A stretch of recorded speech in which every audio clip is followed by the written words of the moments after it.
imagine your entire world suddenly crumbling at your feet. Who you thought you were, what you thought was truth, what you believed would unquestionably be there. You found yourself asking, where do I go from here? What do I do? How do I live? Well, that's a situation that I found myself in just a few short years ago. And prior to that, I would handle my difficulties and my challenges primarily from the neck up, intellectualizing, synthesizing, evaluating. But all of those skills, everything that I learned, wasn't useful because at the age of 40, I experienced in 6 weeks what I would call divine chaos. My marriage dissolved, my business dissolved. And suddenly, I also experienced emotional and physical trauma in my family. And I don't know about you, but when I was in my 20s, I never thought any of this would actually happen. You know, it wasn't even on my radar screen. And then a decade and a half later, I sat at my kitchen table with my children, telling them that Mommy and Daddy aren't going to be together anymore, and Daddy won't be here at night to tuck you in, and he won't be here in the morning to have breakfast with you. And as the moving truck pulled away, I remember thinking, this is surreal. This can't be happening. And so I pulled away from that reality and I immersed myself in the reality of work. North America's #1 way of avoiding grief. And as I worked, it didn't take long because 2 weeks later, suddenly I had no work. My business partners phoned and they said, Karen, we don't want to be part of this anymore. And I was forced to dissolve it. And so there I was, no marriage, no career. And then suddenly my oldest child broke his leg severely. I was there, we rushed to the hospital. We spent 2 months in and out of hospital. And during that time, I started to have memories of really things from far back that I had deeply repressed. So all of this in a period of 6 weeks, no identity with which to, really form who Karen is. This is me. I couldn't even say that. And so at that moment, I remember very clearly feeling like, oh, God, I don't want to be here anymore. And I flew like Superman very dramatically on my bed and I pounded my fists into the pillow and I said, just take me. I don't want to be here, just take me.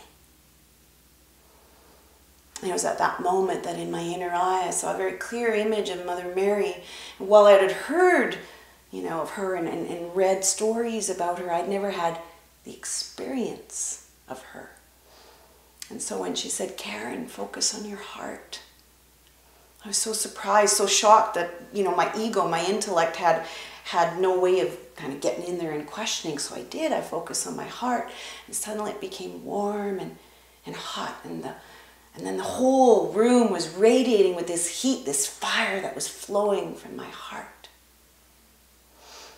And it was at that moment that I had what many people refer to as a near-death experience, where every cell of my body suddenly became light. I was one with everything around me. Everything was pure light, and pure unconditional love infiltrated me and became me, and everything around me was also that. And while I can never really encapsulate this experience for you and give it to you as a gift, I can tell you that that was home to me. That was home. And I didn't want to come back from home to this reality, but I was told, no, you have to come back. There's things you have to do on this earth. And so when I did come back, I found I had permanently shifted from this head, the intellect, to my heart.